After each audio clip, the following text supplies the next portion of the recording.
మనం అనుకున్నట్లుగానే ఇరాన్ దగ్గర అణ్వాయుధాలు ఉన్నాయా అంటే ఉన్నాయనే చెప్తోంది అంతర్జాతీయ మీడియా కూడా. బహుశా ఉండి ఉండొచ్చు. ఎందుకంటే గత ఇజ్రాయెల్, ఇరాన్ యొక్క యుద్ధంలో 12 రోజులు జరిగినటువంటి యుద్ధంలో దాదాపు 5 అణు కేంద్రాల మీద దాడి చేసింది అమెరికా కావచ్చు, ఇజ్రాయెల్ కావచ్చు.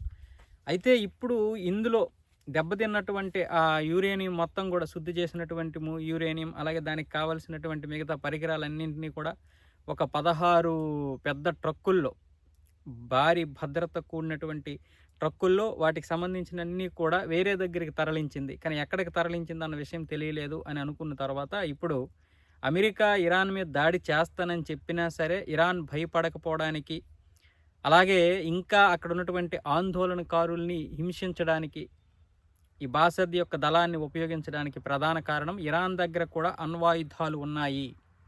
అణ్వాయుధాలు ఉన్నాయి కాబట్టే ఇంత ధైర్యంగా ఇరాన్ అయితే పోరాడగలిగింది అనే విధంగా కూడా ఇప్పుడు అంతర్జాతీయ మీడియా అయితే చెప్తోంది.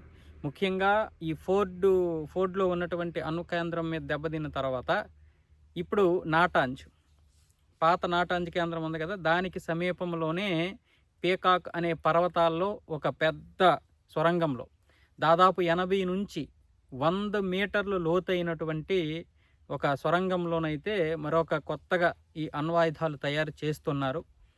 ఆల్రెడీ ఇప్పుడు పూర్తయిపోయినా అయిపోవచ్చు. దాదాపు ఒక 5 నుంచి 10 అణ్వాయుధాలు మొదటైతే తయారు చేయడానికైతే ఇరాన్ పక్కా ప్లాన్తో చేసింది. ఆ అణ్వాయుధాలు ఇప్పటికి సిద్ధంగా ఉన్నాయి.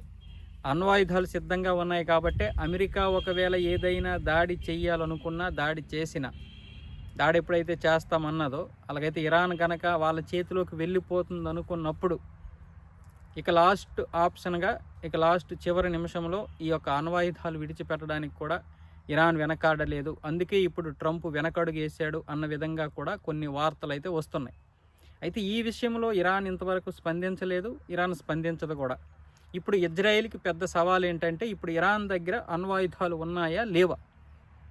అణ్వాయుధాలు ఉంటే వాటిని ఇప్పుడు కైవసం చేసుకోవాలి. లేదు అనుకుంటే ఇప్పుడు వాటిని తయారు చేస్తున్నటువంటి ప్లాంట్లని నాశనం చేయాలి. ఎందుకంటే ఇప్పుడు ఒకవేళ దీని దగ్గర ఉంటే అమెరికా కాదు, ఇజ్రాయెల్కి కూడా పెద్ద ప్రమాదమే. కాబట్టి ఇప్పుడున్నటువంటి పరిస్థితుల్లో ఇది ఒక పెద్ద టాస్క్ ఇజ్రాయెల్కి. ఇప్పటికి ఇజ్రాయెల్ అనేక విధాలుగా నిఘా ఏర్పాటు చేసింది. ఇరాన్లో ఉన్నటువంటి వారిని కూడా అక్కడ చాలామందిని కూడా అక్కడ పెట్టింది ఏజెంట్లుగా.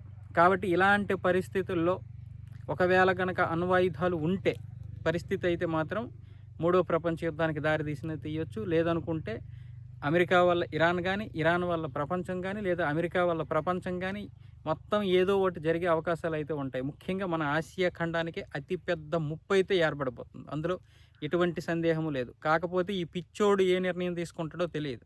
పనికిరాని దగ్గర తీసుకోవడం, ఇప్పుడు ఇరాన్ దగ్గర తీసుకోవచ్చుగా. ఇరాన్ మీద దాడి చేసి ఇరాన్ తన కైవసం చేసుకుంటే ప్రజలకు స్వేచ్ఛ వస్తుంది అనుకుంటున్నారు. కానీ చాలామంది అనుకుంటున్నారు కానీ మరి అక్కడ అణ్వాయుధాలు కనుక ఉంటే మాత్రం అది పెద్ద వినాశనానికి దారితీసే అవకాశాలు కూడా ఉన్నాయి.